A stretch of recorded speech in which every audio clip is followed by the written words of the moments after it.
अस्सलाम वालेकुम ख़वातीनो हज़रात, मैं हूँ आपका मेज़बान मोहम्मद अरसलान और आप देख रहे हैं 89 न्यूज़ एचडी। ख़वातीनो हज़रात, मेरे साथ बुशरा हाशमी मौजूद हैं जो कि 23 साल से सैलून चला रही हैं। ये अपने फैमिली को लेके, अपने सैलून को लेके बहुत ज़्यादा सीरियस है और शायद इसी वजह से 23 साल में इन्होंने बहुत से कॉम्पिटिशन्स भी जीते हैं। आइए इनसे जानते हैं आखिरकार ये अपने चीज़ों को किस तरह से मैनेज करते हैं। उसके अलावा ये जो सर्टिफिकेट्स इन्होंने जीते हैं किस किस जगह से, किस किस शोबे से जीते हैं, इन्हीं से जानते हैं। अस्सलाम वालेकुम। वालेकुम अस्सलाम। कैसे हैं आप? अल्हम्दुलिल्लाह। कैसा चल रहा है सलून?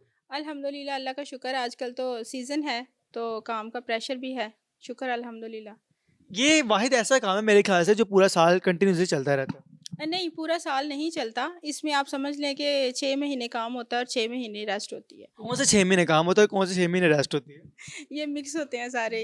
तो क्योंकि आजकल आपको पता है, नॉर्मली तो होता था कि मुहर्रम में काम बिल्कुल भी नहीं होता था, लेकिन अब मुहर्रम में भी काफ़ी सारा काम होता है अल्हम्दुलिल्लाह। और तकरीबन हर फीमेल और आजकल तो मेल भी डिफरेंट सैलून्स में जा रहे होते हैं। और फीमेल भी हमारी सर्विसेज इस वजह से ले रही होती हैं क्योंकि आपको पता है खानों में इतनी ताकत नहीं है, फेस शाइन नहीं कर रहे होते लोगों के। तो उनको यही होता है ग्लो हो, शाइनिंग हो। बाल अच्छे हों, बाल के लिए केराटिन करवा लेते हैं, बिल्कुल ऐसे ही है। स्किन के लिए स्किन पॉलिश तो हो इस जाती है। वजह से ना सैलून ज़्यादा ज़रूरी हो गया कि जो प्रोटीन हमें खानों में नहीं मिल रही वो हम सैलून से ढूँढते हैं। तो होता तो ये सारा कुछ आर्टिफ़िशियल है, लेकिन फेस ऐसे हो जाते हैं। पुरानी माइयों को आप मिल लें, उनकी स्किन ज़्यादा ग्लो कर रही है आज की यंग लड़कियों से। तो कभी भी किसी ओल्ड एज फीमेल से मिलें तो उसके फेस पे जो शाइनिंग होती है ना, वो आज की लड़कियों के फेस पे नहीं है।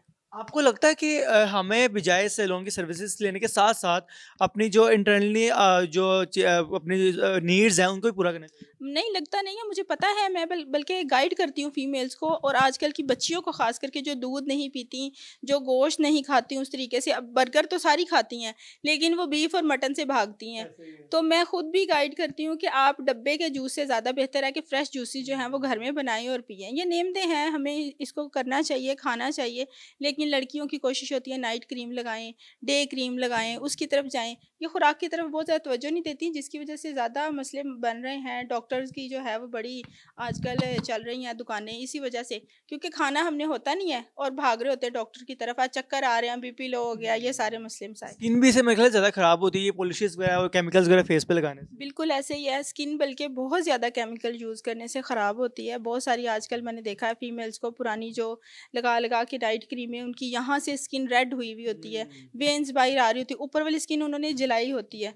तो उसको पहले तो कवर करना चाहिए। मैं कभी भी किसी कस्टमर को ये नहीं कहती कि आप सिर्फ़ सैलून को ही तरजीह दें। उनको अपनी खुराक की तरफ तवज्जो देनी चाहिए, उनको अपनी नींद की तरफ तवज्जो देनी चाहिए। लड़कियाँ सारी-सारी रात मोबाइल पे होती हैं, लड़के भी माशाल्लाह से होते हैं। तो जिसकी वज़ह से डार्क सर्कल बन बड़ा जाते हैं। आपने थक हार के क्या-क्या लड़के भी माशाल्लाह से होते हैं। हाँ, ज़ाहिर है लड़के भी यूज़ करते हैं, ये डिवाइस ही ऐसी है। हाँ। ये डिवाइस बनी थी इंसानों की सहूलत के लिए, हमने इसको यूज़ करना था, अब ये डिवाइस हमें यूज़ हमें कर यूज़ रही कर रहे है। हैं ऐसे। अच्छा, एक चीज़ मैं यहाँ पे पूछना चाहूँगा कि आजकल बड़ा ही ज़्यादा इन एक चीज़ हो चुकी है, ग्लूटाथायोन की कैप्सूल्स, ग्लूटाथायोन की टैबलेट्स और उनकी क्रीम्स वगैरह भी हैं। तो सबसे पहले आते हैं टैबलेट्स की तरफ। टैबलेट्स क्या क्या आप मानती हैं कि उसको कंटिन्यू करने से हमारी स्किन जो है इंटरनली और जो है सही हो सकती है? बिल्कुल सही हो सकती है, क्योंकि ये जो उन्होंने बनाई है एक चीज़, ये हमारे इंटरनली जो वीकनेस है उसको पूरा करती है। और जब ये चीज़ आपके अंदर नहीं होगी तो आप खाएँगे तो ठीक होगी। लेकिन मैं समझती हूँ कि मेडिसिन खाने से बेहतर है अपनी खुराक को बेहतर करें। नहीं, बाहर से अगर खुराक खा रहे हो तो नहीं खुराक जो नहीं लग रही होती है, वो कहते हैं कि हम मेडिसिन्स की तरफ आते हैं। तो आपके ख्याल से ग्लूटाथियोन एक ओरली लेने से तो हम उस चीज़ को प्रेफ़र कर सकते हैं कि व्हाइटनिंग हो सकती है या फिर आपकी जो हेल्थ वगैरह ठीक हो सकती है? बिल्कुल हो सकती है, और अभी तक इसके कोई बेनिफिट्स जो ऐसे नहीं हैं जिससे किसी को कोई नुकसान हुआ, किसी को साइड इफ़ेक्ट नहीं आया। सबको इसके बेनिफिशियली आप बात करें तो बहुत सारे इसके बेनिफिट्स हैं, लेकिन अभी तक किसी को कोई ऐसा इंटरनली प्रॉब्लम नहीं शो हुआ। तो मैं समझती हूँ कि जिसको ज़रूरत है उसको लेना चाहिए, लेकिन हर उस इंसान को नहीं लेना चाहिए। अब मुझे आप देखें, मैं कहूँ जी मुझे व्हाइटनिंग के लिए कैप्सूल की ज़रूरत है या कुछ भी है, बिल्कुल भी ज़रूरत नहीं है। तो मेरे जैसी दिखने वाली ख़वातीन से मैं रिक्वेस्ट करूँगी कि आप बराए मेहरबानी ऐसा कुछ ना किया करें। आप अल्लाह का शुक्र अदा किया करें, आप क्या बहुत बात है। खूबसूरत हैं। अच्छा, यहाँ मैं देख रहा हूँ काफ़ी ज़्यादा सर्टिफ़िकेट्स वगैरह आपके सैलून में लगे हुए हैं, तो ये किस-किस जगह पे, किस-किस आपने प्लेटफ़ॉर्म पे जो है वो आपने विन किए हैं? मैंने मुल्तान में कॉम्पिटिशन जीता था, जो कि पंजाब से रिलेटेड था, कि पंजाब की बेस्ट ब्यूटिशियन का अवार्ड मुझे मिला था। तो अब ये सडनली कुछ अर्सा पहले मैंने एक ब्राइडल कंपटीशन विन किया था, जिसमें पाकिस्तान की बेस्ट मेकअप आर्टिस्ट का अवार्ड मुझे मिला। और मैं समझती हूँ कि ये मेरी खुशकिस्मती है कि अल्लाह पाक ने मुझे नवाज़ा। और दूसरा, मुझे पंजाब स्किल्स वोकेशनल इंस्टीट्यूट की तरफ से मुझे सर्टिफिकेट मिले हुए हैं। तो मैं, क्योंकि मोटिवेशनल स्पीकर भी हूँ और मैं मास्टर ट्रेनर भी हूँ, मैं बच्चियों को ट्रेन भी करती हूँ। और मैं समझती हूँ मेरे काम में एक स्पेशलिटी है कि मैं यतीम बच्चियों को 23 साल से फ्री मेकअप कर रही हूँ, ब्राइडल का। करती भी रहूँगी इंशाल्लाह। और उसमें मैं यतीम बच्चियों को ट्रेनिंग देती भी हूँ। उसमें कोई उसके चार्जेस नहीं है। तो मैं समझती हूँ कि शायद एक यही एक ज़रिया है जो हमें और हमारी पूरी फैमिली को चला रहा है, अल्हम्दुलिल्लाह। मैं यही कहना चाहूँगी कि उस दौर को सोचें जब बेटियों को दफ़ना दिया जाता था, और आज के दौर को देखें। उसके दरमियान में बहुत सारे ऐसे किस्से आपके कानों तक आए हैं जहाँ पर बेटियों ने अपने वालिदैन की सपोर्ट भी की, उन्हें सँभाला भी, उनको उनकी केयर भी की। तो मैं हर उस फ़ीमेल और मेल से ये रिक्वेस्ट करूँगी कि खुदारा तवज्जो दें।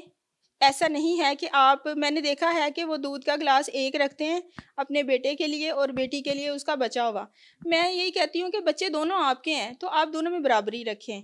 दोनों में फ़र्क ना डालें, दोनों ही आपका खून है। कभी भी बेटियाँ पीछे नहीं होती। दुःख बाँटने वाली बेटियाँ होती हैं, जायदाद बाँटने वाले बेटे होते हैं। ऐसा नहीं है कि बेटे सँभालते नहीं हैं या पूछते नहीं, सभी बेटे ऐसे नहीं होते। लेकिन मैं ये कहना चाहूँगी कि बेटियों को भी बराबर ही तवज्जो मिले। और मैं समझती हूँ कि ये हमारी कौम के लिए भी अच्छा है, क्योंकि अगर माएँ बेहतर होंगी तो मुस्तकबिल अच्छा होगा, तरबियत अच्छी होगी।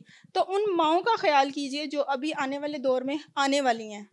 जिन्होंने बहुत ही अच्छी बात की, अगर माएँ अच्छी होंगी तो मुस्तकबिल बेहतर होगा। ख़वातीन और हज़रात, हमने आपकी मुलाकात करवाई और आपने देखा किस तरह ये पिछले 23 साल से बल्कि उन बच्चियों की भी हेल्प कर रही हैं जो कि यतीम है, मस्कीन है और उनके आगे पीछे कोई नहीं, उनका मेकअप फ्री करती हैं ब्राइडल। बड़ा ही ख़ास दिन होता है बारात का, जिस दिन लड़की की जाती है मैं सबसे अच्छी लगूँ उस दिन के लिए सबसे अच्छा ये तैयार भी करती हैं और बड़ा अच्छा, मैं कहता हूँ ये किफ़ायत शायरी जो है वो अख्तियार इन्होंने की हुई है। ख़वातीन और हज़रात, मुझे दीजिए इजाज़त, मिलते हैं किसी और वीडियो में। अल्लाह ने के बाद।